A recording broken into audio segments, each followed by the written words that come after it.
Phone Truths is brought to you by Sky Mobile, and it's mobile you can expect more from. So are you tired of paying for more and getting less? Well, y'all know more, because in a world of less, Sky Mobile is here and you can really expect more from them. You really, really can. So you can expect flexible data plans, you can expect to pay less once your phone is paid off, and you can expect rewards too, the kind you'll only get from Sky. And that's not all. You can get all of your data, texts and calls to anyone in Ireland, all for just €15 a month. For life. Imagine that. I'm never going to stop calling people at that price. Unbelievable. So look, don't settle for less. Expect more with Sky Mobile.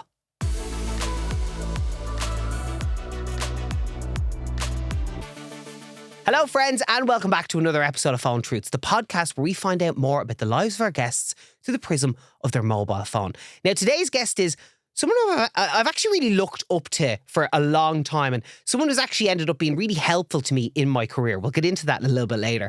But there's someone as well he tried to kill his mammy in a lot of ways. Today's guest is the most amazing man, Baz Ashmawy. Baz, thank you so much for joining me today. Not at all. Pleasure. For Phone Truths. It's absolutely brilliant. Thanks for the call. I was delighted.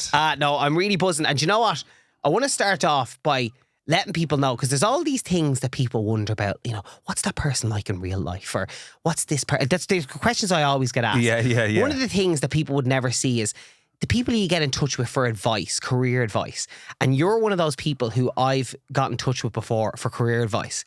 And of anyone who's ever been giving of their time, you have been more giving than anyone. I think you know yourself. I'm older, an older generation. So I had people when I was a younger presenter, and it's a minefield, being in entertainment and that. And I had people that I went to. There's presenters out there who I always looked up to and got great advice from, Jerry Ryan and Joe Duffy and people like that I looked up to, so yeah, but pleasure. Sure, you're easy to hang out with. Sure, okay, that's good. I'm not telling you anything you didn't know already. Anyway, you know what I mean. Well, look, obviously, everything here today is going to be based around your phone. We might veer off in a few different directions, but I'm going to start off super easy and kind of on a nerdy side of things. What's the first phone you ever had? Oh, well, but maybe a Nokia 3310. One of the, I think it's like the OGs. The OGs, man. I was like playing Snake, and yeah, and I was late. My mates all had the brick phones before me, and I just wasn't buying into that. But I remember having I think it was a 3310, and just. Yeah, it didn't realise where it was going to go from there, it was kind of cool gadget. But sure, listen, the rest is history, I think some of us probably missed those days when it was simpler times. Well, funny enough, my 11-year-old has a 3310, like that's what she uses, because I won't give her a mobile as such. So that's what she has to text me and to call me in an emergency and that kind of thing. Wow. And my missus has a bat phone for emergencies, and it is a Nokia as well, a little Nokia. So so there's still a place for them, It just does one thing. Can you remember the first text you ever sent? God, or something it close was probably to it? Asking my mate Jimmy for money. If I was to take a shot at it, usually I still text Jimmy for money. So I'd say, imagine it was like, Jimmy, can you give me a tenner or something? It was probably something along those lines. And just in terms of like your phone, does it play a big part in your life? I think it does. Yeah, I think sadly it does. It's obviously I'm on Instagram, so I use that a lot for work. It's a very powerful tool for promoting. I'm on the road a lot, so I'm a movie buff, so I watch my movies, and I'd nearly have a huge anxiety if I was getting a long flight and I didn't have a couple of things stocked up on my phone, movies or series I want to watch. But over the last while, I've realised it can get a little bit toxic. I think in general, probably Alexa first, I have a very bad relationship with. No one should speak to anyone the way I speak to an Alexa. It's like me just going, "You fucking play the fucking song, fucking Alexa." It's become very bad. So I have to regroup on that. And then secondly, my phone, I think it became such a crutch all the time. And I have young kids, and I'm trying to teach them about their relationships with their phone. So I've started to now, as soon as I get home, the phone is gone. And a lot of people, friends of mine, will try to contact me in the evening and get arsey with me because they can't get me. But it's literally because I go upstairs, I put my phone away, and it's gone. You know, You're that disciplined with it. I had to be, because I think in our industry as well, you get calls all night, and you know, you open up an email, and you know, work just can leak into everyday life. You know, or you know, if you're creative, you're constantly getting ideas, and then I was writing down notes in my phone, and I was using like a notepad, and then while I'm on it, I'm popping on to see messages on Instagram, and all of a sudden an hour and a half is gone and I've lost it. So now I have a notepad, and it's much more traditional. So I've started to readjust my relationship with my phone a little bit, you know. It's funny because that was one of the reasons why I even started this, is that like, that's something I struggle with from a creative point of view. Like, my phone is so tied to the creative side of my work. And that means exactly, I feel like it has to be there in case you get a moment of inspiration. Yeah. But the fact that it's like you haven't stopped yourself from being creative, but you've just taken the phone out of the equation and gone back to a more traditional means. Well, I suppose because you're very prolific on Instagram, right? So you've 3 times the follower, 4 times, 5 times the followers I have. So like I've kind of come to a stage where I don't want to talk into it as much. Mm-hmm. And if I do have something to say, I might do 1 or 2 posts, but it's a much slower, softer relationship than I would have had maybe even 7, 8, 9 years ago, where I would have been on the phone all the time. I was recording gas things the kids were doing and all that. While now my kids are a little bit older, they're kind of young teens, and I don't really put them on as much as I did when they were little, you know. So, and a lot of my stuff is writing now, you know, so creative ideas, notepad works for me, you know. But it's hard. It's really hard. But it was just spoiling things a bit for me. It was kind of getting in the way. Because your phone, it's not a phone. It's just everything.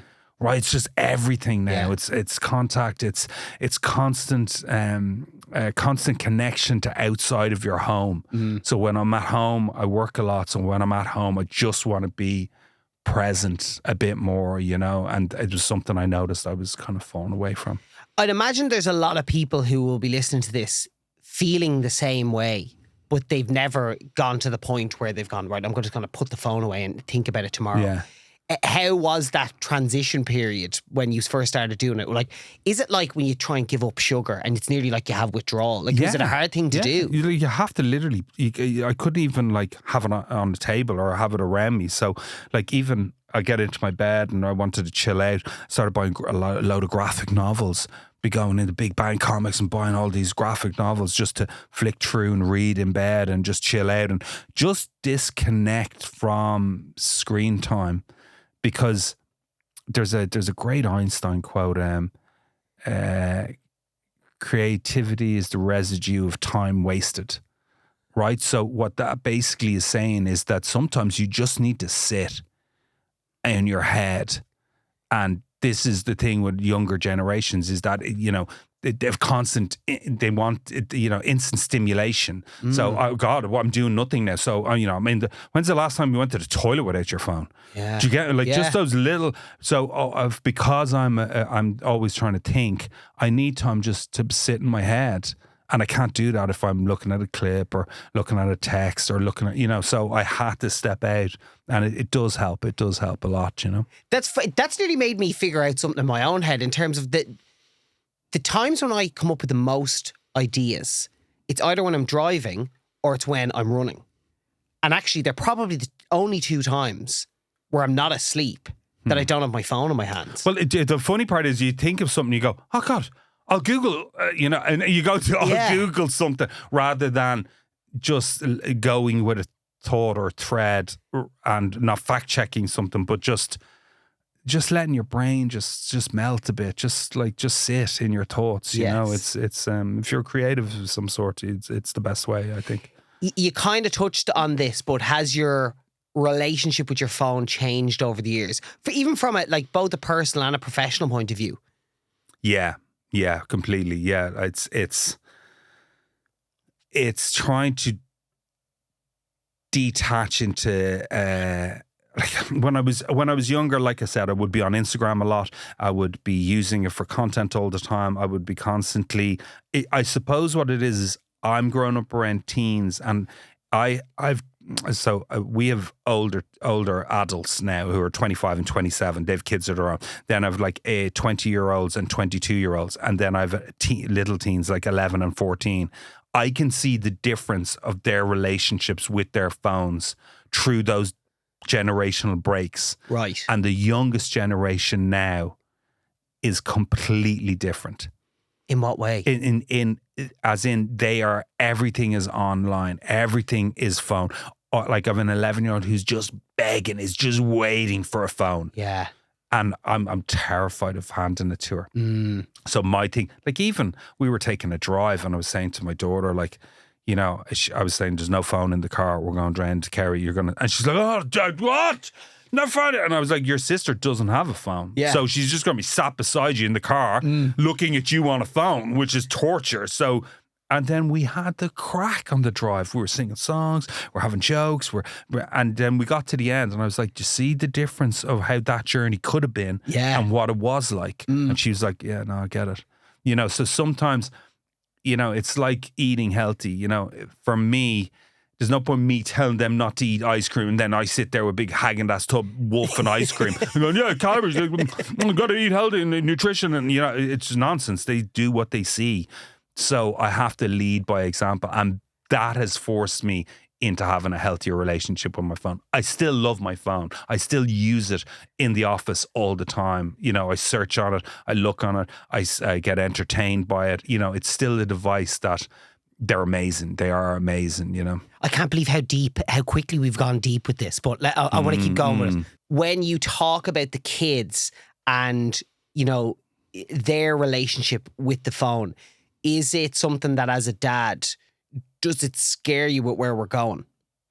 Yeah, what it does is, right, and I sound like such an old moan, but what it is we say you buy a new car, right? You get all excited, you buy yourself a new car, you come home with it, you're feeling great, and then you jump online and someone's got a better car.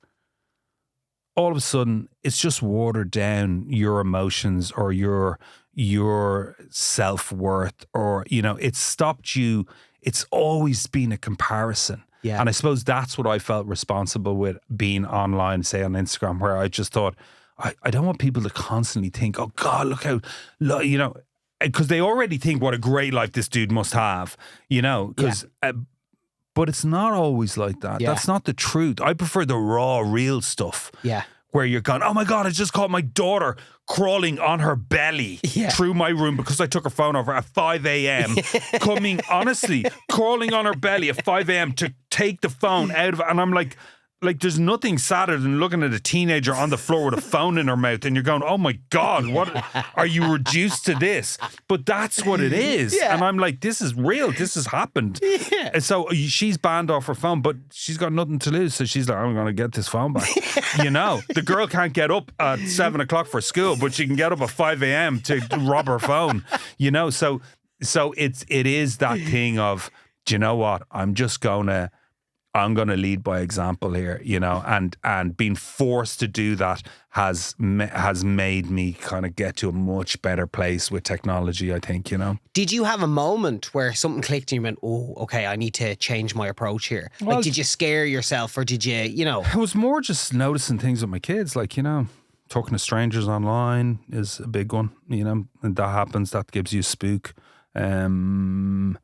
Yeah, it was more just being, you know, you hear scare stories, but when they land on your doorstep, you're like, oh my God, really? Like, how did I not know that was happening? And plus, you know yourself, you work all the time, you get home, you've these small hours that you're present, and you just like, I was just like, okay, I need to regroup here. I need to think. I just assumed that you're going to be the same as your older brother and sister were with their phones. Yeah. But you're not.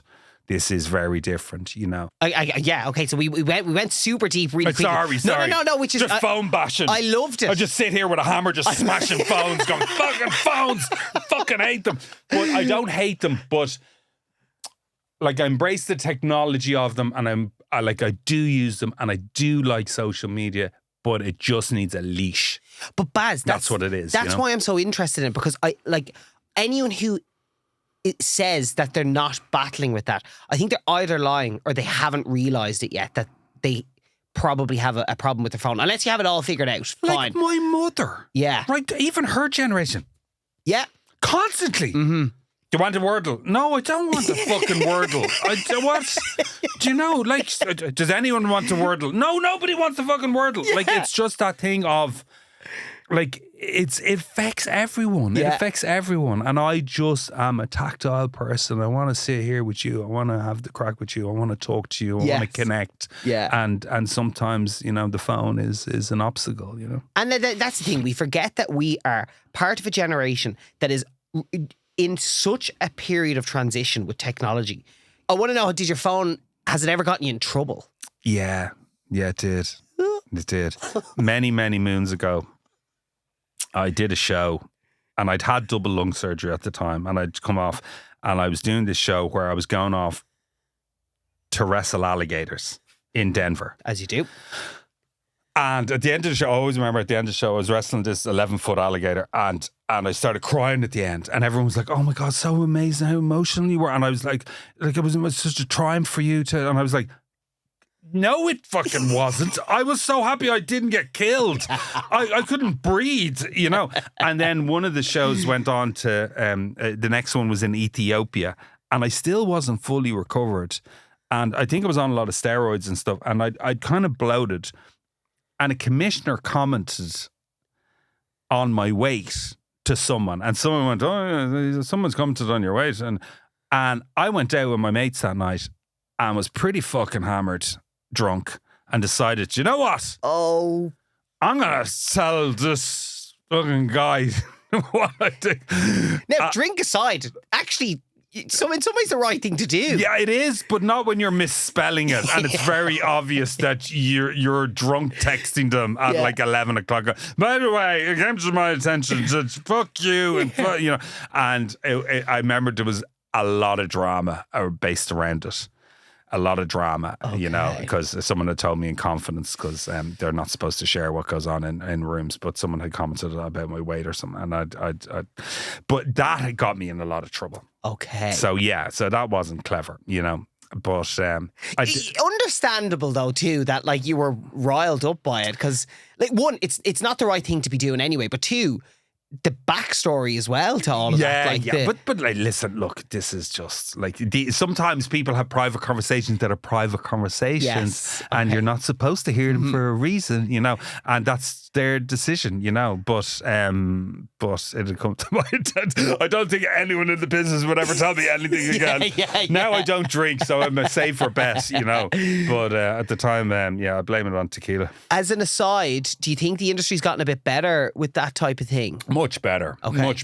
Much better with everything regarding I think people are more careful. You know, there's a fear factor now of not saying I have a weird relationship with kind of censorship and things like that, but I think it's good to respect people regardless of what they are, or what their sexual orientation is, or what their gender is, or any of those things. And if that makes people a bit edgy and a bit careful, well, that's not a bad thing.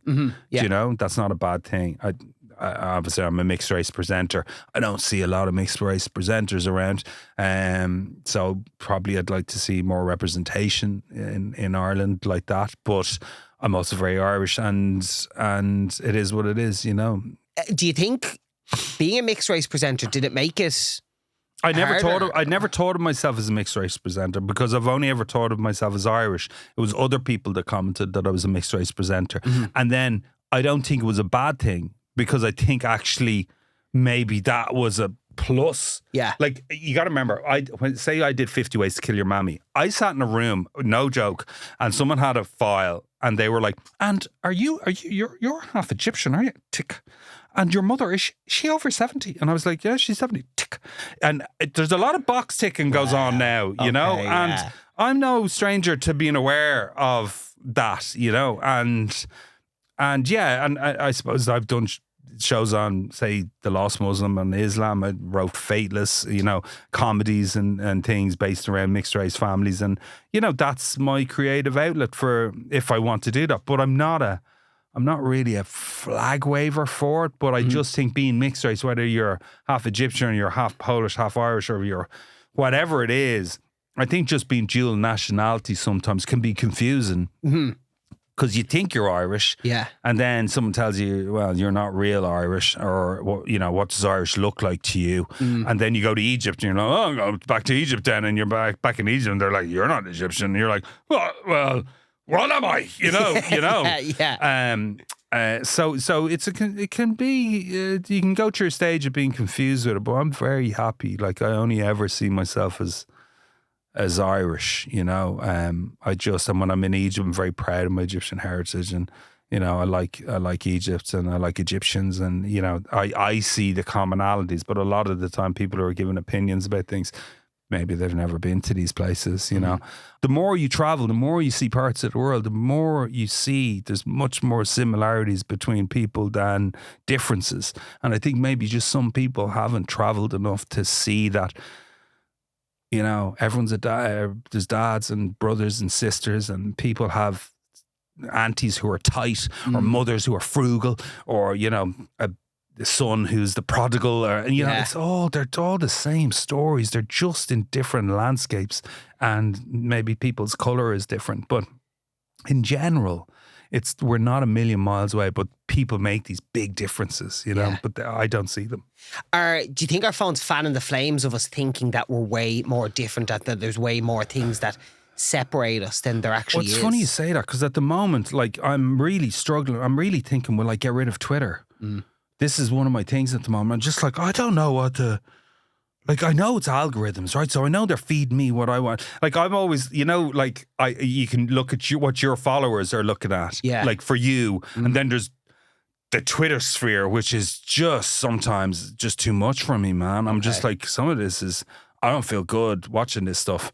So, I like it in some ways for news and stuff like this and keeping up to date, and you want to look at your stocks or whatever it is, But some of it, it's just a free-for-all for people just to say whatever without any censorship, Yeah. And is that a good thing? Is that a bad thing? I really don't know. But I can only say from my own point of view, sometimes I see stuff and it just upsets me. Okay. Do you get me? It just makes me feel like I don't really want to hear this person's opinion of that, or I don't want to hear what this person is saying. I don't want to listen to it. So it's how I navigate it, Is that content that's been just thrown into the ether, or is it directed? Well, it's either, like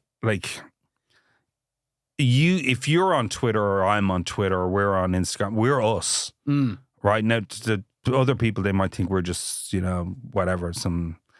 we work in an industry where we put ourselves out there, so people are allowed to do what they want. And I have a very healthy relationship with who I am, and not taking things on board. It took me years to learn it, but eventually I got it.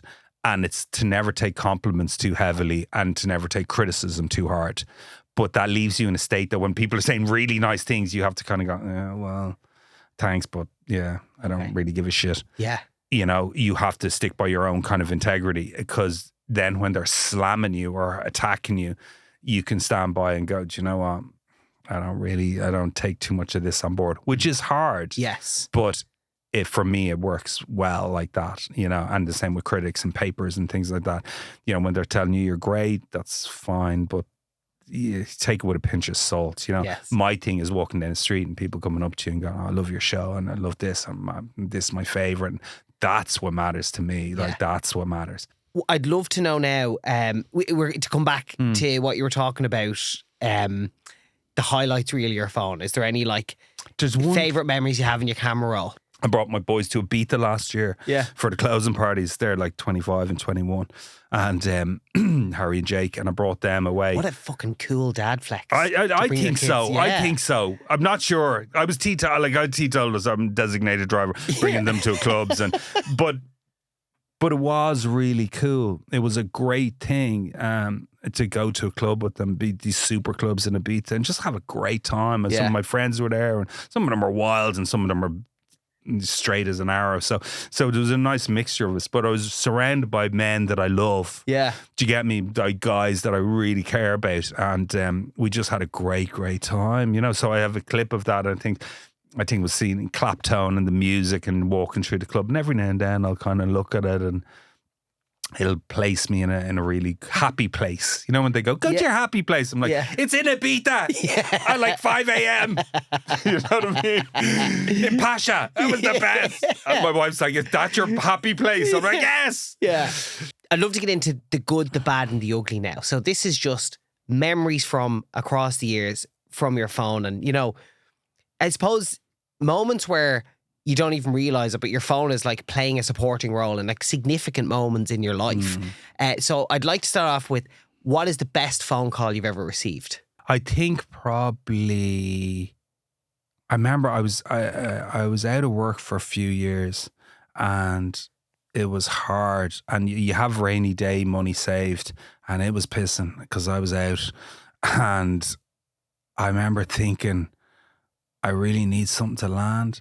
And I'd had a meeting with Sky and I'd pitched them 50 Ways to Kill Your Mammy. And I was thinking, I really need this gig because I'd put a lot of work into it and I wasn't sure if it was going to land. And I sent a little clip that I'd made on a Friday, and I got a call on Monday morning saying they wanted to meet. Now, funny enough, it's not the call I got saying we got the show. But that feeling I had that they wanted to meet that quickly about it, it was so exciting. Okay. And it was that kind of feeling of, it's so many times you get the other call, but getting that call of, you know, okay, you know, I think this is going to happen. You know, that was a really good feeling. Like professionally, that was a really good feeling, you know. Professionally, obviously, that show was so huge for you in your career. But, you know, we've talked about...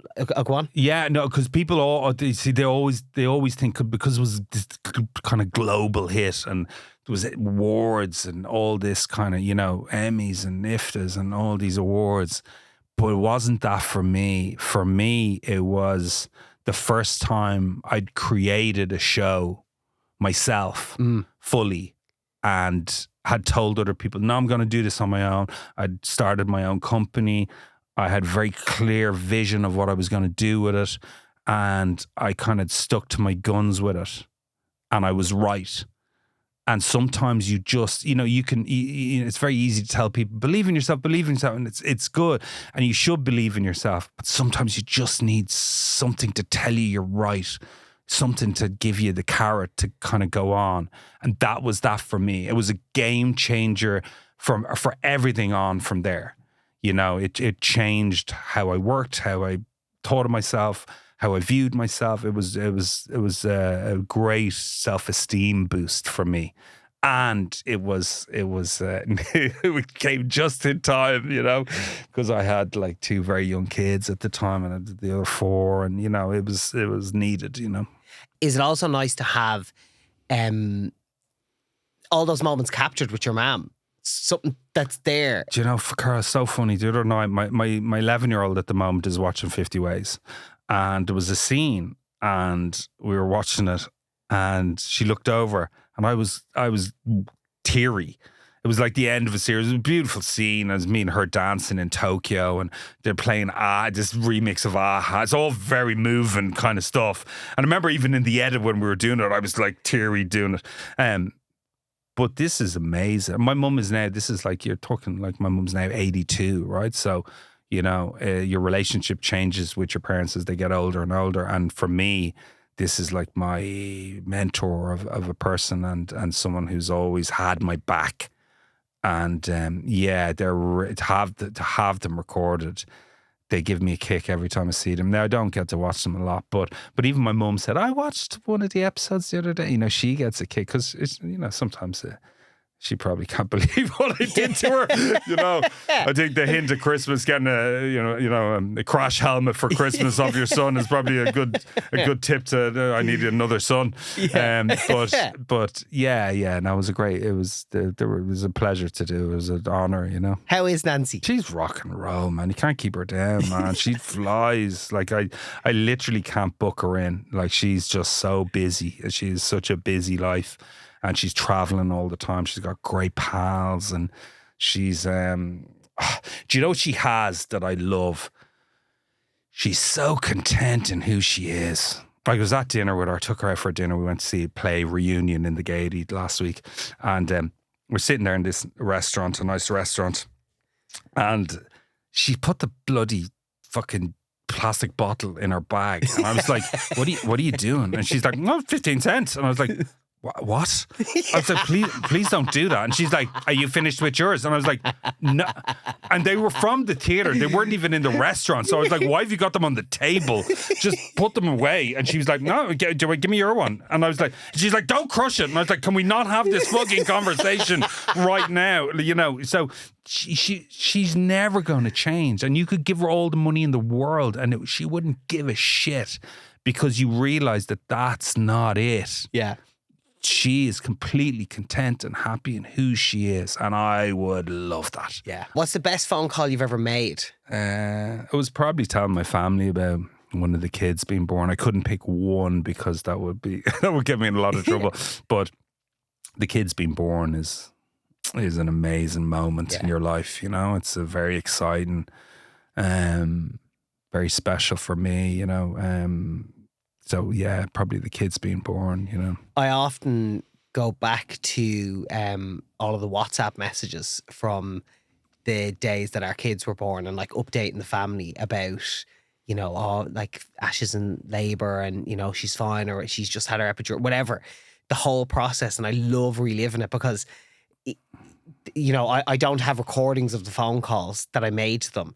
But they're like etched in my brain, and it's like reading those brings that moment back. It happens so fast. Like, it's amazing now on your phone. You get these memories, and sometimes I love it, and sometimes I hate them. Yeah, like I have a dog who passed away a couple of years ago, and it keeps coming up on my phone. Like, you're fucking killing me. Showing me this dog. I like all the time showing me Cozzy. It kills me. You know, it still does. You know, it still stings every time I see it. It's just like, oh God, you know.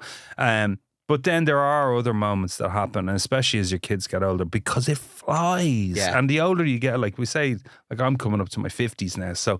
So like those 10 years you have from 0 to 10 with your kids just goes so far. You don't think it will. And then one moment you're talking through a door and they're going, I don't want to come down. And you're like, what the fuck is going on? We used to be best pals. Like, now open the door, you know, like this kind of stuff. And you're like, Jesus, how did that happen?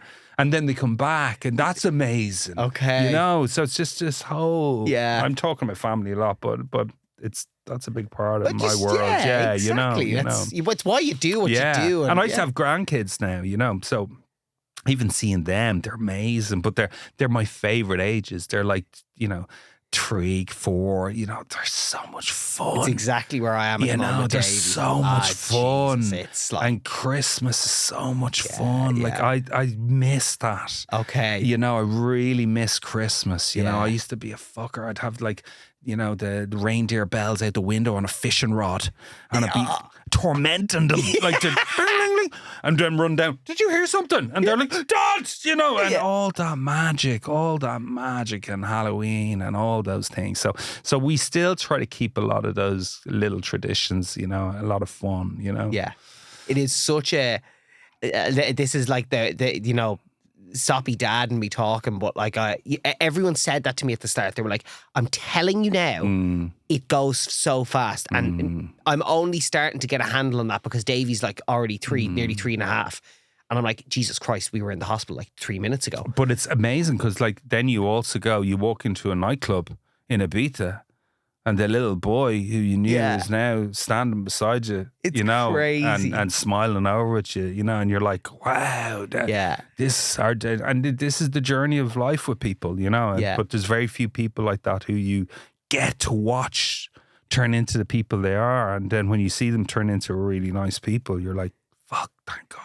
That's great. That's the dream. That's the dream, you know? Yeah, okay. God, I'm just thinking how disappointed my mother must have been. She's like, oh, fucking gobshite. He's on the late, getting his arse waxed. I remember that was the first time I was on the late, I was so excited, but I was on for a show called How Low Can You Go? And the clip they showed was me getting my back sack and crack waxed. And I remember sinking into the chair, just going, God, my mum's going to see it. And my mum was like, tell everyone, no, but Baz is on the Late tonight. And that was the last time she ever mentioned I was on the Late, I'd say. Lucky Twitter wasn't around then. Absolutely. Okay, yes. Have you ever received a phone call that really made your stomach drop? Well, yeah. Obviously, my dad died and I was living in London, so that kind of came out of the blue, and everyone had been trying to track me down for a while in Egypt, and so it was actually a long time after he died, and that was a big shock. That was a big kind of what, and we weren't talking at the time. I think we'd had an argument and I was blanking him for a while and we'd had a stupid fight overnight. You know what? I couldn't even tell you what it was over now. That's the truth. Right. And the years have gone on and I've kind of always thought, what the fuck was I doing?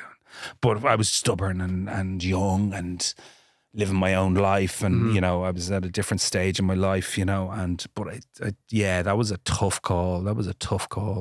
Well, so... I was 21. Okay. I was 21 and he'd passed away. So yeah, they're kind of, it's the ones that come out of nowhere. It's the one, I think I was saying to someone else earlier on, just don't go to bed in a fight. Don't take people for granted. Don't think, I should have said I love you. I tell everyone, my missus is the complete opposite. Her side of the family are just not like, I'm like, I love you. My mates, I'm like, I love you, man. I'm just, it changed the way if I love someone, I'm like, I love you, man. It's like boys, girls, whoever, I'm just like, let them know. Yeah. Because you just don't know, man. You just don't know. You just walk out the door and something happens and it's gone. It's, the world keeps moving on. You're like, how did that happen? Does it still live with you or have you are you at peace with that now? I don't think you're ever at peace with it, It's just like a little piece of you goes, Like something happens, you think, you have these big moments in your life and you think, I wish he'd see this. I wish he'd see me now. Yeah. Would he be happy? Mm-hmm. Would he be proud? Yeah. What would he think of the kids? That kind of stuff where you envision, you kind of miss their presence at moments. And also, I had a very weird relationship with my dad. We were more like friends than he wasn't great on the dad front. But as he made me laugh a lot. I made him laugh. And we had a kind of fucked up son-dad relationship. He was probably a bit too open about his life and his relationships and things. But it was what it was. Yeah. It was what it was. It was that relationship. But there are times, that it always pops into my head. I kind of think, oh, yeah. Do you know one of the things that fatherhood has taught me, and I'm only 3 years into it, but it's completely changed my perspective on my own mum and dad from the point of view of it. I really appreciate the fact that they were just trying. No one tells you how to do it. There's no right or wrong way to do it. It's just that you have to make it up as you go along. So you kind of, looking at it through the prism of now being a parent yourself, you're nearly less harsh on them, if that makes sense. Yeah, it's a funny one because I was saying it to a friend of mine. I've one daughter and she's real bold. She's always in trouble, and I connect with her. And Tanya struggles with her sometimes because Tanya's like, this is the rules. And she's like, fuck the rules. And she just doesn't abide by rules. So my thing is to just connect with her. We have a lot of fun and get her to respect me in a way that she kind of feels bad to let me down. Okay. I put a lot of trust in her. So anytime that trust is broken, I'm like, pity you did that, and it's more on her because I know her. It's like that, the man in the coat and the sun and the wind are arguing, and, the wind thinks I can just blow the coat off him, but all the shouting and blowing and it just doesn't work on her. She just holds on tighter. Well, sometimes warmth and love and all that, it works. And probably I know she's like that because I was like that. Yeah. I was very, fuck you, I'll do whatever I want kind of attitude. And that doesn't always work, So Yeah, it's interesting. Yeah. Has your phone ever got you out of a sticky situation? I did. I'll tell you where it got me. I got stranded in Cambodia on a place called the 4,000 Islands, which is a little place in between Cambodia and I think Laos. And I got stuck and I got robbed in Phnom Penh in a bus yard by a load of kids, and I had a satchel around me, and they fucking got everything. They got my phone. They got my wallet, my passport, all my stuff. So I ended up having to live in a fishing village for like a month, sleeping on a pool table, and there was no Irish embassy, so I had to get the Swedish embassy. And I remember my mum was back here, but I remember having calls with her, and yeah, it was bad. It was bad, but at least I could put her at ease that, you know, things will work out. It'll be okay. Don't worry about it.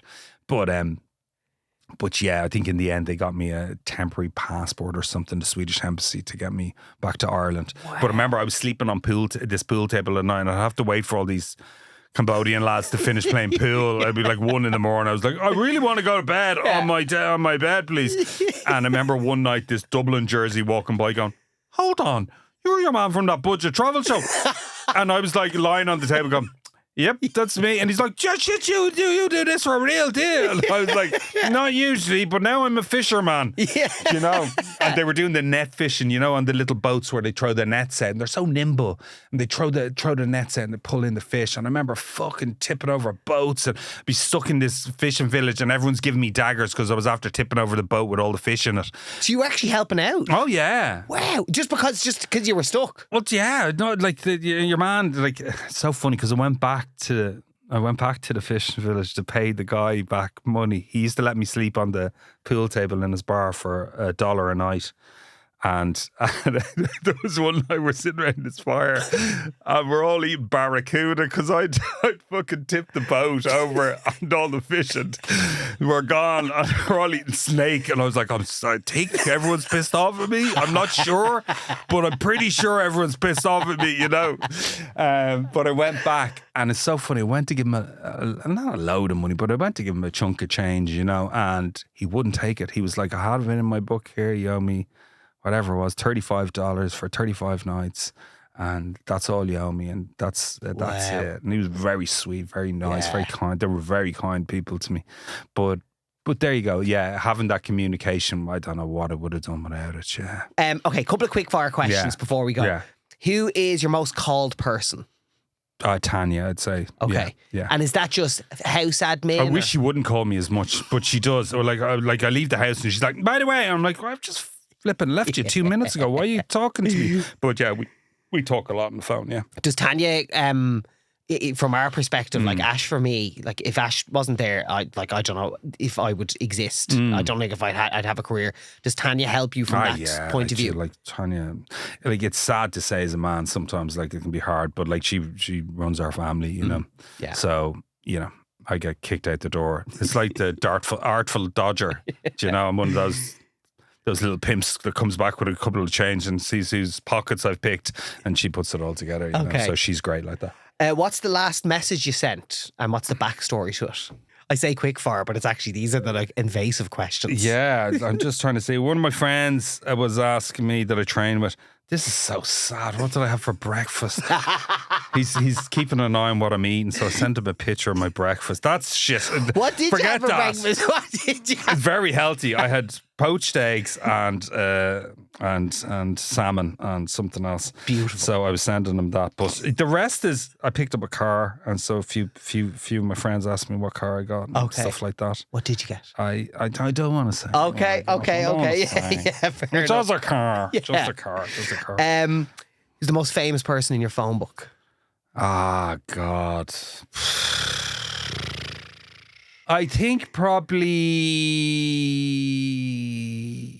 that's a couple, maybe like actors like Robert Sheehan, or I was doing a job for a long time ago for Kevin Hart. So I don't think I have his number. I think I have his number when he was here. Oh, still. Ice-T. I did a thing for Kevin Hart and Ice-T. And yeah, I had a contact with them. Ice Sorry, not Ice-T, Ice Cube. Ice Cube. He was a gent. Yeah, Well, probably that's it. Yeah. That's a great. That's going to be tough. I'm actually going to have to start like a leaderboard. You know the way in Top Gear they used to have the cool wall. Yeah. I'm going to have to do the cool wall of like people's famous. I don't people have in a their lot. phone books. It's funny. I'd like. Yeah, I know. I don't have a lot of celebrity friends. Yeah. Last question for you, Baz, is there anything that you've learned about yourself through your phone? I'm getting old. The photos look very different. I wish they'd stop sending me memories. No, I don't think so. I don't think there's anything in my phone that's made me realise anything about Or just your myself. relationship with your phone even? Has it taught you anything Yeah, about yourself? I think going back to what I said, I think I've come to a different evolution with technology where I really like it. I embrace it, but I have a much healthier relationship with it. If you can get that balance, you know, where you control your devices, that you always connect with the world as much as you do with your phone. You know, looking at anything through a lens is only looking through a lens. You know, you go to the Sistine Chapel and see photos of it, that's fine. But unless you're standing there looking up at the roof, or, you know, you go to the pyramid and see photos, but unless you're standing there leaning against the hot rock, putting your hand on it, like, it's a completely different experience. Just don't confuse online with reality. Reality will always trump looking through a lens. Always, always, always, you know. I have absolutely loved our deep dad chats today. It has been absolutely amazing. Yeah. Baz, thank you so much, because So nice to see you. not only was So it just nice lovely to chat to you, but like, you're just such a decent guy and you've been so helpful to me. So Not thank at you all, so much. Not at all. Pleasure.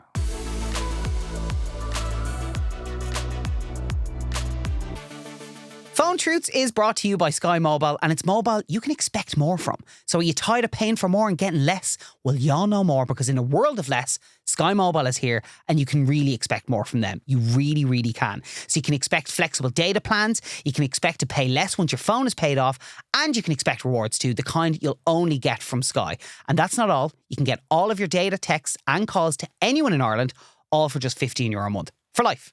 Imagine that. I'm never going to stop calling people at that price. Unbelievable. So look, don't settle for less. Expect more with Sky Mobile.